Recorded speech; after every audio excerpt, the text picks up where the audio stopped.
Hello and welcome to another Revised Common Lectionary daily reading. My name is Brandon Waite, and these are today's readings. Our first reading for today comes from Psalm 118, verses 1 through 2 and 14 through 24. Oh, give thanks to the Lord, for he is good. His steadfast love endures forever. Let Israel say, his steadfast love endures forever. The Lord is my strength and my might. He has become my salvation. There are glad songs of victory in the tents of the righteous. The right hand of the Lord does valiantly. The right hand of the Lord is exalted. The right hand of the Lord does valiantly. I shall not die, but I shall live, and recount the deeds of the Lord. The Lord has punished me severely, but he did not give me over to death. Open to me the gates of righteousness, that I may enter through them, and give thanks to the Lord. This is the gate of the Lord. The righteous shall enter through it. I thank you that you have answered me, and you have become my salvation. The stone that the builders rejected has become the chief cornerstone. This is the Lord's doing. It is marvelous in our eyes. This is the day the Lord has made. Let us rejoice and be glad in it. Our second reading for today comes from Genesis chapter 1, verses 1 through 19.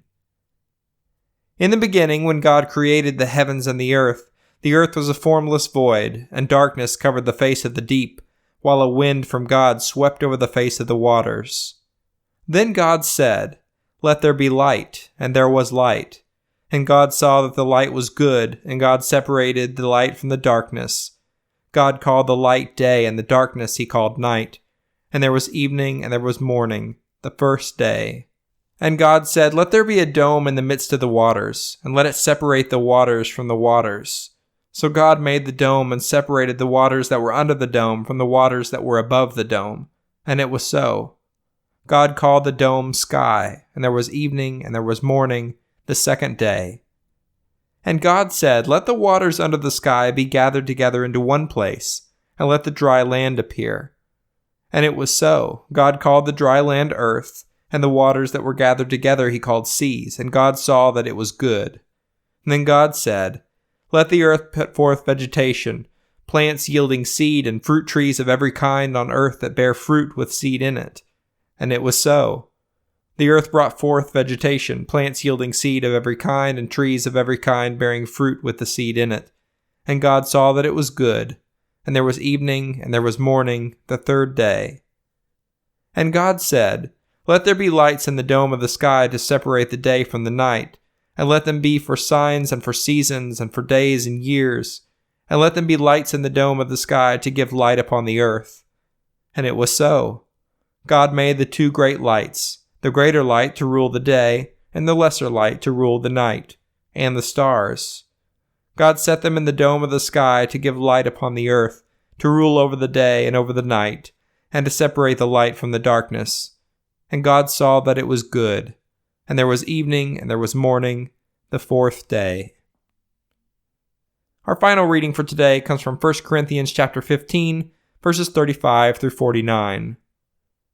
But some will ask, How are the dead raised? With what kind of body do they come? Fool! What you sow does not come to life unless it dies.